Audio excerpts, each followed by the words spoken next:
Okay, this is to give you an idea of what happens with contactees or abductees or experiencers now, and also to build platforms and bring people to those platforms to share the experience that you're not alone. And this is a phenomenon that really takes place. There are also books out. One is called Beyond UFOs, with scientific data of what's occurring, what's being communicated, what is it that people actually experience. So this is a phenomenon we cannot deal away or talk away. If you have over 700 million people that have experience that they can explain, I'll give you my first experience, a short story, but a very interesting one and a very unusual one that I remember quite fondly. Is I'm 5 years old. I'm in the back of my mother's car and we're going on the German highway, and all of a sudden this Esasani being appears next to me, and I'm scared shitless. I can't understand the moment, I can't process what's going on, and I'm actually trying to jump out of my mother's car. So window down, door opening, my mom doing 60 or 70 miles.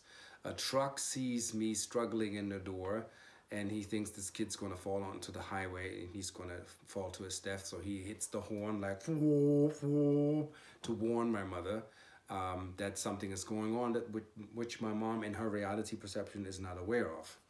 I mean, mind you, you're 5 years old, you have this experience, you won't even, I didn't even communicate that to my mother at the time, not even for years. So I'm in there, I have the Esasani being, like a gray type humanoid being sitting next to me, observing me, and I don't know how to process this information because I have no training. I don't even know what's going on. I feel like I'm in two worlds. Not knowing that, I'm feeling stretched, so I'm trying to escape the situation so I can calm down, which causes me to almost fall out of the car, fall out of the window. And what happens is that being kind of realizes the disturbance at the time, which was only a misunderstanding. It wasn't really horrific. It was just like me not understanding the situation and not having a buffer zone where I can understand the situation. So the truck drives, protecting my mother in speed, and matches her. She slows down. She realizes what's going on. The Esasani being has disappeared.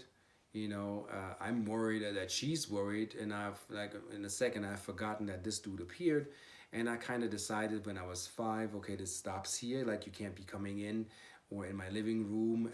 I needed night lights to go to bed because I was paranoid to go to bed because I couldn't handle those situations. I also didn't understand the communication at the time. I wasn't trained well. And then I closed the psyche, stopped that situation, and this is the beginning of years later of contact series of where the understanding came in, the fear resided, and I really learned how to modulate and integrate that in my life without being traumatized, not having actually help that is out there. People like Mary Rodwell and others that treat people, traumatize people, how to process these things. So that's my unusual first story of my first contact that I remember that took place that was like, what's going on? So that's that for now.